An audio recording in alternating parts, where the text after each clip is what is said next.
दोस्तों नमस्कार, आप देख रहे हैं 4PM पंजाब और मैं हूं नीरज पाली। किसान, कर्जदार, युवा, बेरोजगार, मजदूर, लाचार और देश लूट रहा मोदी का असली परिवार। और ये परिवार की तस्वीर है ये, और ये वीडियो है ये। दरअसल ये तस्वीर राहुल गांधी ने अपने ट्विटर हैंडल पर शेयर की और ये वीडियो पंजाब यूथ कांग्रेस ने अपने आधिकारिक ट्विटर हैंडल से शेयर करके ये शरारत कर जाती है। पर दरअसल आज बात मोदी के असल या नकल परिवार की नहीं, ना ही लालू के मोदी को लेकर उस बयान की कि परिवार में संतान नहीं हुआ। दरअसल मैं इस तरह के बयानों की घोर शब्दों में निजी तौर पर निंदा करता हूं, भाजपा की निंदा से भी अधिक वाली निंदा। सो इसलिए बात आज इस पर बिल्कुल भी नहीं होगी। आज बात होगी कि भाजपा पंजाब से क्यों डर गई। देश में 16 राज्यों, 2 यूटी और में 195 उम्मीदवार चुनाव मैदान में उतार दिए गए, पर पंजाब में एक भी प्रत्याशी क्यों नहीं उतारा, कारण आपको हम बताते हैं। दरअसल ये चार्ट तो आपने देखा ही होगा, दमन और द्वीप से लेकर उत्तर प्रदेश तक अपने उम्मीदवार उतार दिए गए हैं बीजेपी की तरफ से, लेकिन पंजाब में एक भी प्रत्याशी नहीं उतारा सर। दरअसल उसका कारण है भाजपा पंजाब में किसानों से बुरी तरह से डर चुकी है। भाजपा जानती है कि किसानों से पंगा चंगा नहीं, पिछली बार का 13 महीने का ट्रेलर देख चुकी है। मोदी सरकार जब हाथ जोड़कर माफी मांगनी पड़ी थी पीएम जी को, और उस वक्त मोदी ने नहीं बल्कि गोदी मीडिया ने भी पलटी मारी थी। 3 कृषि कानूनों के गुण गला फाड़ फाड़ कर बताने वाले कृषि कानून मोदी जी ने वापस क्यों लिए कि सारी एबीसीडी भी सुनाई थी, आपने सबने देखा, सुना और पढ़ा भी होगा। शायद इसलिए भाजपा पूरी पिक्चर देखना नहीं चाहती, शायद इसलिए किसानों के साथ ना होते हुए भी पंजाब भाजपा के जो प्रधान हैं किसानों के साथ होने का नाटक कर रही हैं। बहरहाल आते हैं असल मुद्दे पर।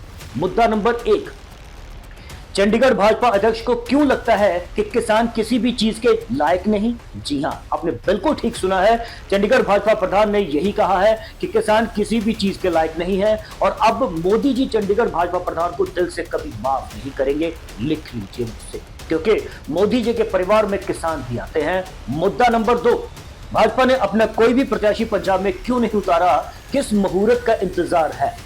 बहरहाल जैसा कि आप जानते हैं कि भारतीय जनता पार्टी ने लोकसभा चुनाव का शंखनाद कर दिया है और पार्टी 195 प्रत्याशियों की ये सूची भी जारी कर चुकी है। अभी पंजाब में किसी भी उम्मीदवार का ऐलान पार्टी ने नहीं किया। बताया जा रहा है कि चुनाव समिति की बैठक में पंजाब के उम्मीदवारों के नामों पर मंथन जरूर हुआ था, लेकिन पार्टी अभी तक नाम फाइनल नहीं कर पाई है। पार्टी पंजाब में 3 सीटों पर चुनाव लड़ती थी और भाजपा नेता कई बार कह चुके हैं कि अब 13 सीटों पर लड़ेंगे, लेकिन अब ये पार्टी ना 3 और ना 13 वाली स्थिति में आ चुकी है या आती दिखाई दे रही है। दरअसल पिछले कुछ समय से भाजपा का अकाली दल के साथ गठबंधन की चर्चा शुरू हो चुकी थी कि उनके साथ गठबंधन होगा, मगर किसानी आंदोलन ने दस्तक दे दी और यही वजह है कि गठबंधन सिरे नहीं चढ़ पाया। उधर अकाली दल पंजाब बचाओ यात्रा मुलतवी कर चुका है और चिंतन में डूब चुका है कि करे तो करे क्या। अकाली दल के बड़े नेता इस बात का इशारा दे चुके हैं, यदि भाजपा से समझौता करना पड़ा तो करेंगे, पर यह समझौता होगा कैसे, सवाल तो दरअसल यही है। फिलहाल अकाली दल पंजाब में भाजपा से हाथ मिलाकर किसानों को नाराज नहीं करना चाहता और पिछले आंदोलन में भी हरसिमरत कौर बादल ने किसानों को कहो कि वोट बैंक के लिए अपनी केंद्र की कुर्सी से छुटकारा पा लिया था या छोड़ दी थी। यानी कि अकाली दल ने पिछली बार किसान आंदोलन के समर्थन में ही भाजपा से नाता तोड़ा था।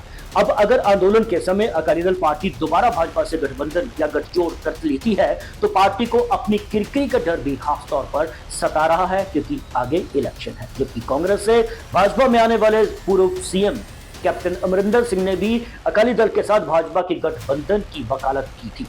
पहले भाजपा लोकसभा चुनाव श्रोमणी अकाली दल के साथ गठबंधन में सिर्फ 3 सीटों पर, जी हां मात्र 3 सीटों पर चुनाव लड़ती थी और इन तीनों सीटों में गुरदासपुर, होशियारपुर और अमृतसर सीट शामिल है। बाकी 10 सीटों पर शियद यानी कि अकाली दल अपना प्रत्याशी चुनाव मैदान में उतारती थी। गुरदासपुर में लोग सनी देओल को 2.5 किलो का हाथ लेकर ढूंढ रहे हैं। जगह जगह पर गुमशुदगी के पोस्टर चस्पा लगे हुए हैं। विनोद खन्ना की धर्मपत्नी और पूर्व बीजेपी उम्मीदवार स्वर्ण सलारिया सनी देओल के नाम पर सवाल पूछे जाने पर हाथ जोड़ रहे हैं। अमृतसर सीट भाजपा के पास है नहीं। और रही बात होशियारपुर की, लोग कहते हैं हमने अपने सांसद को यहां चुनाव के बाद देखा ही नहीं। 3 और 13 के इस चक्कर में अब मौजूदा स्थिति यह बन चुकी है कि भाजपा को एक एक सीट पर उम्मीदवार तय करना मुश्किल हो चुका है। यदि नहीं होता तो इस लिस्ट में, यानी कि इस लिस्ट में पंजाब शामिल नहीं होता। सो लगभग यह है कि फिलहाल पंजाब में भाजपा न 3 में है न 13 में है। उम्मीदवारों को चयन करना भाजपा के सामने मुसीबत से कम बिल्कुल नहीं है, और ऊपर से भाजपा की मुश्किल इस आदमी ने और ज्यादा बढ़ा दी है। कैप्टन अमरिंदर सिंह कह चुके हैं कि हम किसानों के साथ हैं, लेकिन ये बंदा बोल रहा है कि किसान किसी भी चीज के लायक नहीं। ये देखिए, इस आदमी का ट्वीट है, ये है चंडीगढ़ भाजपा का अध्यक्ष, नाम है जितेंद्र मल्होत्रा। साफ साफ अंग्रेजी में लिख रहा है कि किसान किसी भी चीज के लायक नहीं, और इनकी नजर में शायद सारी लायकी अंबानी और अडानी की है, किसान की नहीं। इसलिए तो लिखा है कि किसान किसी भी चीज के लायक नहीं है। इतना कुछ तो दे दिया मोदी जी ने किसानों को, ये छर्रे दे दिए, बंदूक की गोलियां दे दी, आंसू गैस की महकती हुई खुशबू, बैरिकेडिंग और रबर की गोलियां, और अब क्या चाहिए किसानों को? एमएसपी, अरे वो नहीं मिलेगा। इनके साथ साथ पंजाब भाजपा अध्यक्ष सुनील जाखड़ के भी कुछ इसी तरह के बोल हैं। हाँ, ये अलग बात है कि जब सुनील जाखड़ कांग्रेस में थे तब किसानों के लिए सब चंगा चंगा दिखता था, या कहो देखना चाहते थे, पर 2 दिन पहले चंडीगढ़ में उन्होंने किसान नेताओं की मंशा पर ही सवाल खड़े कर दिए थे। एक प्रेस कॉन्फ्रेंस की थी जिसमें साफ तौर पर कहा था कि किसान नेता युवाओं की भावनाओं से ना खेले। साथ ही कहा था कि किसानों का मिसयूज हो रहा है और पंजाब के कंधे पर बंदूक रखकर चलाई जा रही है। उन्होंने किसानों से ही सवाल कर डाला था, अगर सभी फसलों पर एमएसपी मिल जाती है तो क्या किसान धान की बजाय ज्वार, बाजरा, मूंग, रागी या कोई अन्य फसल पैदा करेंगे?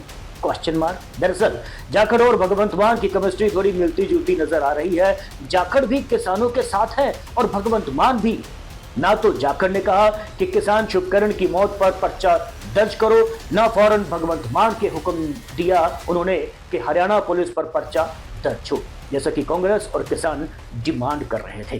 बहरहाल किसान पंजाब भाजपा अध्यक्ष को ऑफर दे चुके हैं, यदि आप वाकई किसान हितैषी हैं तो भाजपा छोड़कर आ जाइए हमारे साथ, बैठिए धरने पर। जाकर कह चुके हैं कि मैं दिल्ली चलने के लिए तैयार हूं, पर ना तो किसानों को दिल्ली से कोई वार्ता का कोई फोन आया, ना ही जाखड़ दिल्ली गए हैं किसानों के साथ। इन सब के बीच चंडीगढ़ भाजपा प्रधान जितेंद्र मल्होत्रा का ये बयान कि किसान किसी चीज के लायक नहीं है।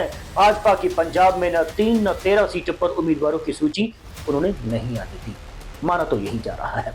हालांकि इस ट्वीट के बाद बवाल हो गया, मोदी जी दिल से माफ नहीं करेंगे। शायद इस डर से जनाब ने ट्वीट डिलीट कर दिया, पर काफी देर हो चुकी थी। उनका यह बयान तेजी से वायरल हो गया, जिसके बाद चंडीगढ़ से पंजाब, पंजाब से हरियाणा और हरियाणा से दिल्ली तक हड़कंप मच गया। पत्रकारों ने पूछा कि सर ओखली में सर क्यों दिया, ऐसा ट्वीट क्यों किया? तो सर ने भी पलट कर जवाब दे दिया कि उनसे गलती से ट्वीट हो गया था। जी हाँ, लेकिन किसानों से पंगा और जनाब के ट्वीट ने मोदी जी की मुश्किलें जाहिर तौर पर जरा सी बढ़ा दी होंगी। शायद इसी वजह से 3 और 13 में एक भी क्लियर नहीं हुई भाजपा के उम्मीदवार की सूची पंजाब से। खैर, अकाली दल कशमकश में होगा, करे तो करे क्या, जाएं भाजपा में या ना जाएं, साथ दें या ना दें, गए तो मरे, ना गए तो भी मरे। तो अकाली दल को पता होगा इस सब में कांग्रेस और आप मजे ले रहे हैं, इंडिया अलायंस में रहते हुए एक दूसरे के विरोधी बनकर। जी हाँ, किसान नेताओं की बात करें तो किसानों ने आज मीटिंग की है, उनकी एक मीटिंग हुई है और 14 मार्च को दिल्ली में महापंचायत करने का निर्णय ले चुके हैं। इस साथ सुनिए। ਜਿਹੜਾ ਅੱਜ ਦਾ ਇਕੱਠ ਹੈਗਾ ਇਹ ਸੰਯੁਕਤ ਕਿਸਾਨ ਮੋਰਚੇ ਦੀ ਕਾਲ ਹੈਗੀ ਹੈ ਕਿ ਦਿੱਲੀ ਦੇ ਵਿੱਚ ਕਿਸਾਨਾਂ ਤੇ ਮਜ਼ਦੂਰਾਂ ਦੀ ਮਹਾ ਪੰਚਾਇਤ ਸੱਦੀ ਗਈ ਹੈ 14 ਤਰੀਕ ਨੂੰ। ਇੱਕ ਤਾਂ ਉਹਦੀ ਤਿਆਰੀ ਵਿੱਚ ਹੈ, ਦੂਜਾ ਹਰਿਆਣੇ ਦੇ ਬਾਰਡਰਾਂ ਤੇ ਜੋ ਕੁਝ ਉੱਥੋਂ ਦੇ ਲੋਕਾਂ ਨਾਲ ਆਪਣੇ ਕਿਸਾਨਾਂ ਨਾਲ ਜੋ ਕੁਝ ਹੋ ਰਿਹਾ ਹੈਗਾ, ਜਿਵੇਂ ਸਰਕਾਰ ਵੱਲੋਂ ਉੱਥੇ ਅਤਿਆਚਾਰ ਕੀਤੇ ਗਏ ਨੇ, ਇੱਕ ਸਾਥੀ ਜਿਹੜਾ ਹੈਗਾ ਸ਼ੁਭਕਰਨ ਦੀ ਗੋਲੀ ਮਾਰ ਕੇ ਸ਼ਹੀਦ ਕਰ ਦਿੱਤਾ ਗਿਆ ਹੈਗਾ, ਉਸ ਕਰਕੇ ਜਿਹੜਾ ਹੈਗਾ ਮੰਗਾਂ ਸਾਡੀਆਂ ਉਹੀ ਆ ਪੁਰਾਣੀਆਂ। ਇੱਕ ਤਾਂ ਮੰਗ ਹੈਗੀ, ਮੇਨ ਮੰਗ ਹੈਗੀ ਐਮਐਸਪੀ ਦੀ ਗਰੰਟੀ ਦਾ ਕਾਨੂੰਨ ਬਣਾਉਣਾ। ਉਹ ਜਿਹੜੀ ਐਮਐਸਪੀ ਦੀ ਗਰੰਟੀ ਦਾ ਕਾਨੂੰਨ ਬਣਾਉਣਾ ਹੈਗਾ, ਉਹ ਸਰਕਾਰ ਨੇ ਅੱਜ ਤੋਂ 2 ਸਾਲ ਪਹਿਲਾਂ ਤਕਰੀਬਨ ਲਿਖਤੀ ਰੂਪ 'ਚ ਵੀ ਵਾਅਦਾ ਕੀਤਾ ਸੀ ਤੇ ਜ਼ਬਾਨੀ ਵੀ ਵਾਅਦਾ ਕੀਤਾ ਸੀ ਕਿ ਅਸੀਂ ਜਿਹੜਾ ਹੈਗਾ ਉਹ ਗਰੰਟੀ ਦਾ ਕਾਨੂੰਨ ਬਣਾਵਾਂਗੇ, ਐਮਐਸਪੀ ਦੀ ਗਰੰਟੀ ਦਾ ਕਾਨੂੰਨ। ਉਹ ਕਾਨੂੰਨ ਹਾਲੇ ਤੱਕ ਬਣਾਇਆ ਨਹੀਂਗਾ, ਸਰਕਾਰ ਵੱਲੋਂ ਜਿਹੜਾ ਹੈਗਾ ਟਾਲ ਮਟੋਲ ਦੀ ਨੀਤੀ ਕੀਤੀ ਹੈ।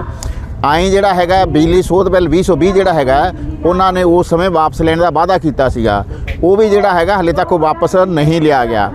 ਐਂ ਲਖੀਮਪੁਰ ਘਟਨਾ ਦੇ ਦੋਸ਼ੀਆਂ ਨੂੰ ਸਜ਼ਾਵਾਂ ਦੇਣ ਦੀ ਗੱਲ ਸੀ, ਉਹ ਵੀ ਹਲੇ ਤੱਕ ਨਹੀਂ ਦਿੱਤੀਆਂ ਗਿਆ। ਕਿਸਾਨਾਂ ਤੇ ਮਜ਼ਦੂਰਾਂ ਦੇ ਕਰਜ਼ਿਆਂ ਤੇ ਲੀਕ ਮਾਰਨ ਦੀ ਗੱਲ ਹੈਗੀ ਹੈ, ਉਹ ਵੀ ਹਲੇ ਤੱਕ ਜਿਹੜਾ ਹੈਗਾ ਉਹ ਸਰਕਾਰ ਵੱਲੋਂ ਕੁਝ ਨਹੀਂ ਕੀਤਾ ਜਾ।